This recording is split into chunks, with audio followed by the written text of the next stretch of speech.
It's Charter Local Edition. I'm Brad Pomerance in the San Gabriel Valley today, but we are joined by someone who covers the entire Los Angeles region. Her name is Tori Kjer. She is Los Angeles Program Director for the Trust for Public Land. Tell us about the Trust.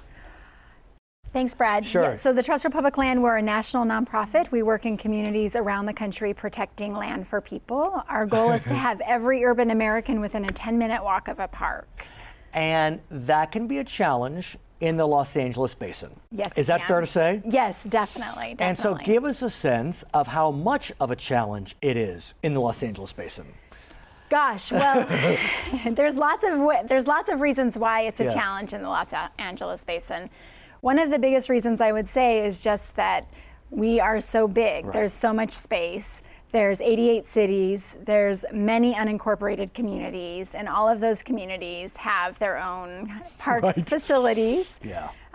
But really, we just don't have enough parks and open space. And we're pretty well built out. There's not a lot of, as we say, land or infill to be done. And when there is space for infill, guess what fills it? Buildings. Exactly. Not parks. Exactly. And so I understand that the Los Angeles County Department of Parks and Rec recently did an assessment, and they looked at the needs of open space and parks, and not surprisingly, we are a bit park poor.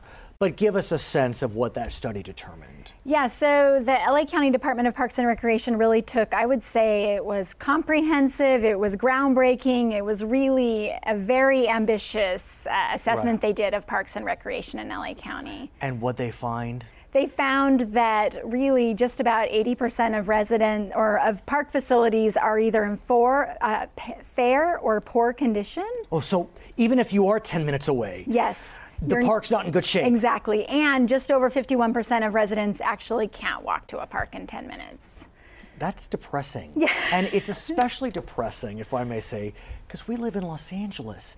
And the beauty of Los Angeles is we can be outside 11 months of the year. Yes.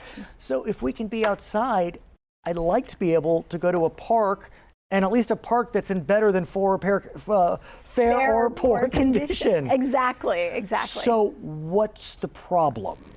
Is it funding? Is it commitment? Is it a lack of public desire, a lack of philanthropic desire? What is it? All of the above, none of the above? Actually, I have to say there's a broad public support for parks. We know that. People really care about their parks. They use their parks. They love their parks. So I don't think that's the issue. Okay. I also think that our cities and our communities and the county, everyone in LA County who's in charge of making sure that there's parks and open space here also really cares about parks, and they're doing their best to really take care of the facilities they have. What was surprising to me, Tori, about this study is that the county identified $21.5 billion in park and open space needs across the entire county. So it's not even that certain communities are disproportionately impacted by lack of park space, but it's countywide. Absolutely, it's countywide, and you're right. Funding really is the key barrier to making sure that we have enough parks where they need to be across the county. So let's talk about funding, because in the final analysis, we do have funding sources. And those funding sources come from what's known as Prop A.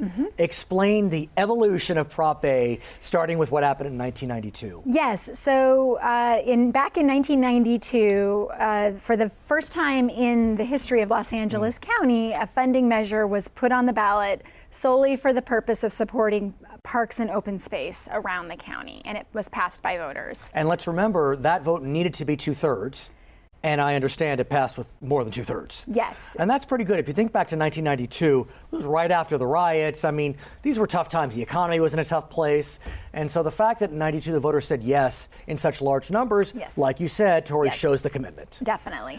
And then again in 1996, just 4 years later, voters passed another measure to support parks and open space in the county. So those measures are essentially parcel taxes. Yes. And they raise, I guess, is it about 3 to 5 cents per square foot Is that how it works essentially? I don't want to get too much into the Yeah, nitty-gritty. it was a different mechanism at that formula. time, I right? understand. Different format. But essentially, yeah, it raised please. just over $100 million a year to support parks and open space across the county.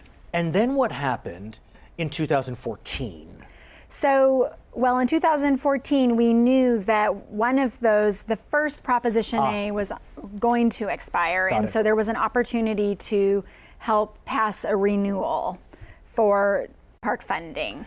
And so very late in the Cycle. Yeah. Thank you, the supervisors referred a measure to the ballot called Proposition P. And Proposition P did pretty well. It got 62% of the vote. That's a landslide in most is. elections. Yes. But under California law, to pass a specific tax, you need 2/3. Exactly. A general tax, you need 50%, which in some ways seems counterintuitive, because if you know where the money's going, you would think let the voters decide with a smaller margin if it's general. But anyway, Yeah, I digress. yeah. So 62% didn't do it. You needed No, it did not do it. 66.666. Exactly. And so where do we stand today? Because is the original Prop A expiring? Yes. What about Prop A 2? Yes. Expire. Oh.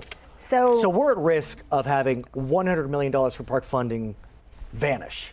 a year, exactly. Like that. We're really out of money. There's a very small amount of money left in the account. The measure expires in 2019. Okay. There's a very small amount of money left in the account, about $80 million that has not yet been allocated.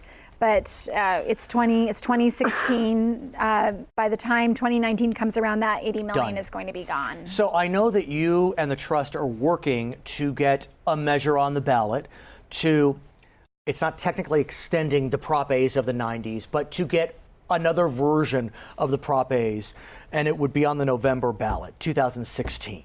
So the Trust for Public Land is we are actually part of a broader coalition called the Our Parks Coalition that has a number of other organizations that are all pulling together to really help raise awareness about the need for local park funding and to raise awareness of really the role that parks play as essential infrastructure in quality of life. So let us presume the measure is on the ballot. Yes. There are challenges with the November ballot.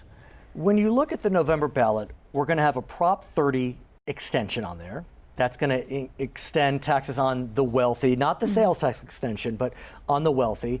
There is likely to be a tax on millionaires for homeless. Yes. R2 is going to be on the ballot, Yes. which is extending a sales tax for transportation projects. And now we may have this. And I'm probably forgetting a few. Is that of concern to you? It's not. Really? It's not. Tell me why.